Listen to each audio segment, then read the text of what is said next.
দুপুরের আয়োজন এখন বাজছে কিন্তু অনেকটাই, 3:15 বেজে গেছে। আদিবাবুকে ঘুম পাড়াতে গিয়ে দেরি হয়ে গেল অনেকটা।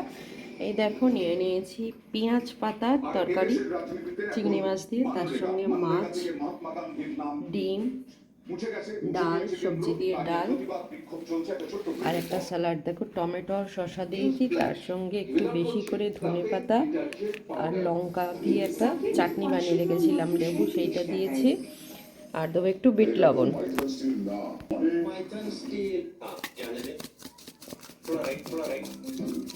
দারুণ খেতে হয় এটা। আর খাবারে কিন্তু আমি ভাত নিইনি, চলো তোমাদের দেখাই কি বানিয়েছি। এটা নিয়ে নিলাম,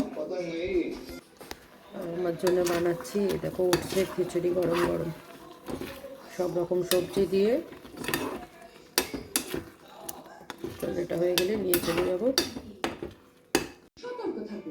এই দেখো নিয়ে নিয়েছি পুরো ধোয়া ওটা ওটা ওটস, ব্রকলি দিয়েছি, মটরশুঁটি, বিনস, গাজর দিয়ে বানিয়েছি এটা। সব কিছুই নিয়েছি ভাত দিয়ে খাওয়ার যে সকল জিনিসপত্র, খালি ভাতটা খাইনি, ভাতের বদলে এটা খাচ্ছে। চলো খেয়ে নিই তাড়াতাড়ি। আর একা একা বসে যদি যেহেতু খাই সেই জন্য একটু টিভি চালিয়ে খাই, টিভির সাউন্ডটা শোনা যাচ্ছে, ওটা একটু ইগনোর করবেন। যাই হোক, টাটা।